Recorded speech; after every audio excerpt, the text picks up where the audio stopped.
بسم اللہ الرحمن الرحیم نحمدہ و نصلی علی رسول الکریم انا صلاتی و نسکی و محیای و مماتی للہ رب العالمین۔ میں خادم علی افسر دربار عدلیہ مڑا شریف ابھی آپ کو شیر شاہ غازی غوث زمان کتب دوران قیوم وقت منبع جود و عرفان فخر الاولیاء مفسر قرآن نائب رسول صلی اللہ علیہ وآلہ وسلم تاجدار موڑوی اعلیٰ حضرت الحاج پیر ہارون رشید صاحب رحمۃ اللہ علیہ نے جو قرآن پاک کی تفسیر لکھی ہے تعلیم نسبت رسولی میں اور بیان فرمائی ہے، اس میں سے میں نے آپ کو پہلے بھی جو اس سے پہلے پڑھ کر سنایا ہے وہ مکمل نہیں ہے، تو ابھی اسی کو آگے میں اور چلاتا ہوں۔ وہ ہے آیت نمبر 20۔ بسم اللہ الرحمن الرحیم وَإِذْ قَالَ رَبُّكَ لِلْمَلَائِكَةِ إِنِّي جَاعِلٌ فِي الْأَرْضِ خلیفہ، جہاں پر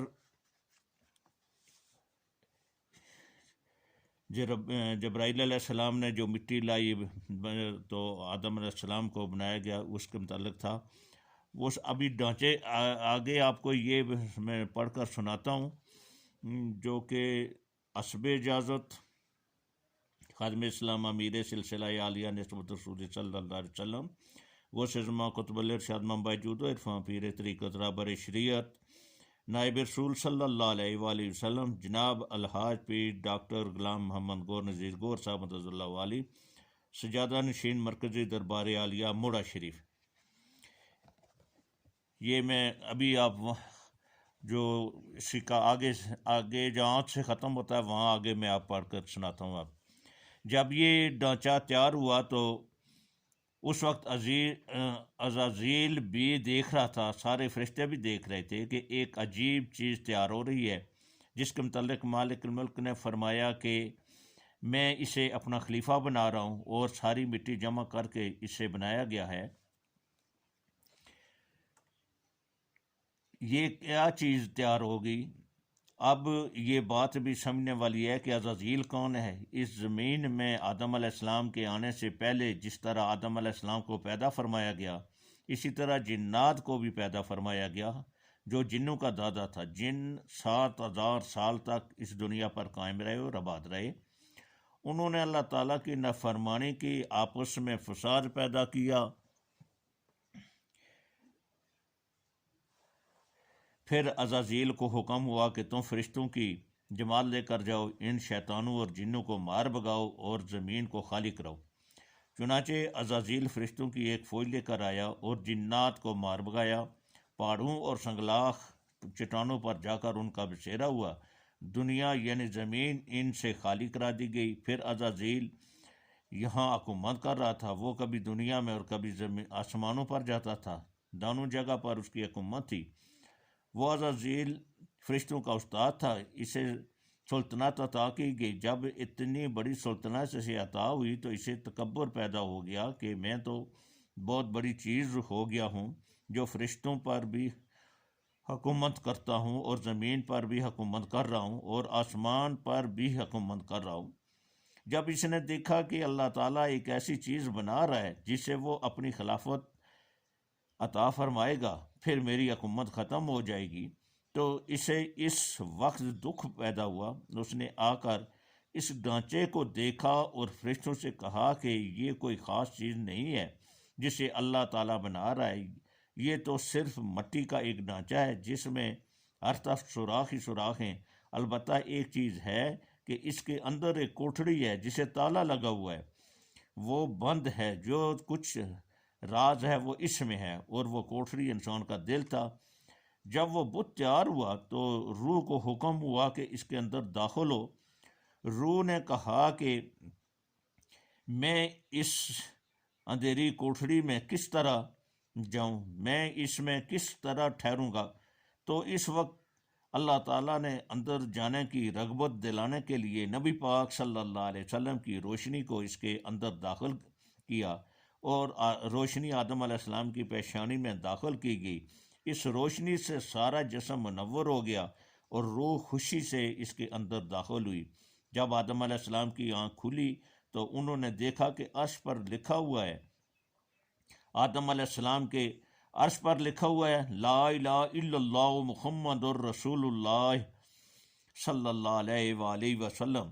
آدم علیہ السلام کے جسم میں جب ساری روح آ گئی اور وہ مکمل طور پر انسان بن کر اللہ تعالیٰ کی طرف سے مبعوث ہوئے اور خلیفہ بنے، تو شیطان اور سارے ملائکہ کو یہ حکم ہوا کہ اب آدم علیہ السلام کے سامنے سجدہ کرو۔ وہ ساری مخلوق جو اللہ تعالیٰ کی تابعدار تھی اور نوری مخلوق تھی، ان سب نے سجدہ کیا، شیطان نے نہ کیا، کیونکہ اس میں غرور اور تکبر تھا، اور اس غرور اور تکبر کی وجہ سے جب اس نے انکار کیا تو اللہ تعالیٰ نے فرمایا کہ جاؤ تم لعنتی ہو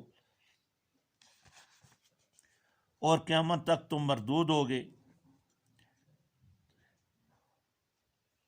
ہوا، اور تو قیامت تک تم مردود ہوا اور قیامت کے بعد تمہیں دوزخ میں داخل کیا جائے گا۔ شیطان نے عرض کی کہ یا اللہ، میں نے اتنی عبادت کی، مجھے صرف اس انسان کی وجہ سے مردود قرار دیا گیا، مجھے مہلت دی جائے کہ میں بھی اس انسان کا جو آپ کا خلیفہ ہے ایمان آزماؤں اور اس کی اولاد کو بھی آزماؤں۔ حکم ہوا جاؤ تم جو چاہو کرو، تم اپنا سارا زور لگاؤ، جو میرے غلام میرے تابعدار ہوں گے ان پر تمہارا اثر نہیں ہو سکے گا۔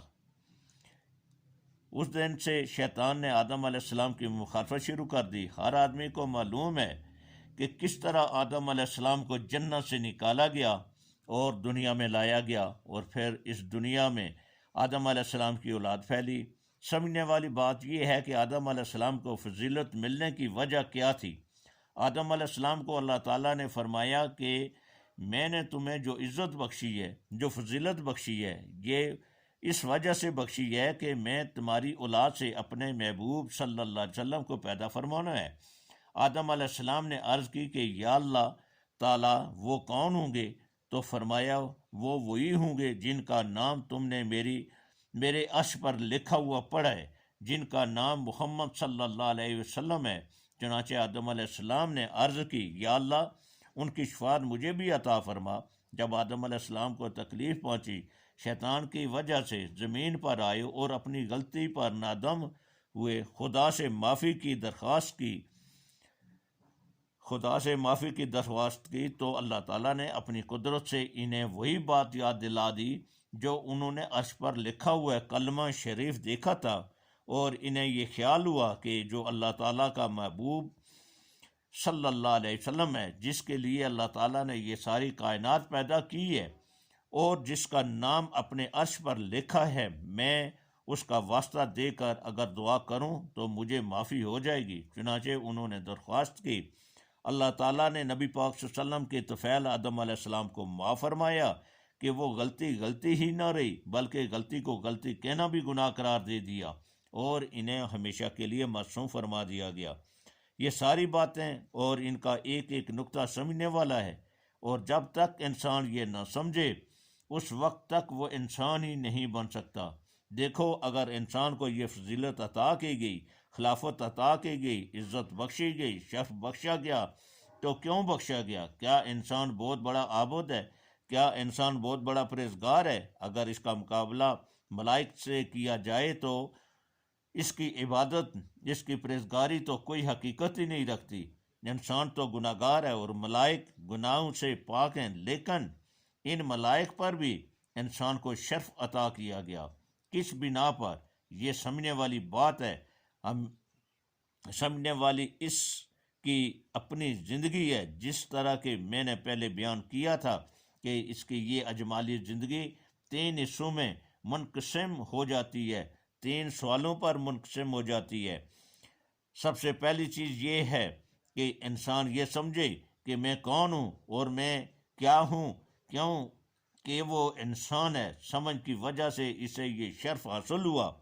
دوسرا، اگر اسے پتہ چل جائے کہ میں یہ ہوں، میری یہ حقیقت ہے، تو دوسرا سوال اس کے سامنے سمجھنے والا یہ ہے کہ میں کس لیے بنایا گیا ہوں، میری تخلیق کا مقصد کیا ہے، یہ جو اتنی کائنات میرے لیے بنائی گئی ہے اور مجھے بھی بنایا گیا ہے، یہ جو اتنا کچھ بنایا گیا ہے یہ کس لیے ہے؟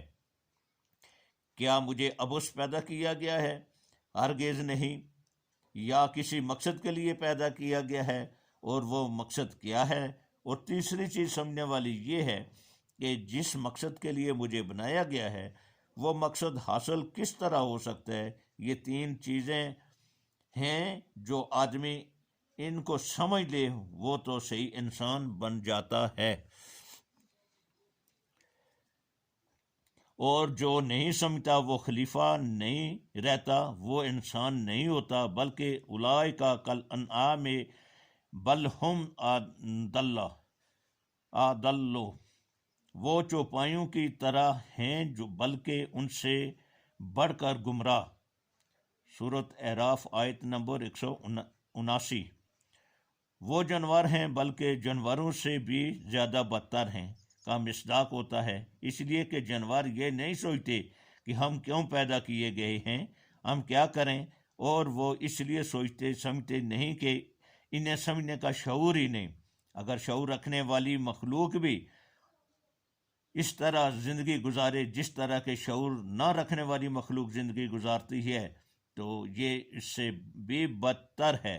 وہ انسان جو ان سوالوں کو سمجھ لیتا ہے، جو اس بات پر غور کرتا ہے، جو قرآن پاک کو خدا کا سچا کلام سمجھ کر سن لیتا ہے، اور حضور صلی اللہ علیہ وآلہ وسلم کی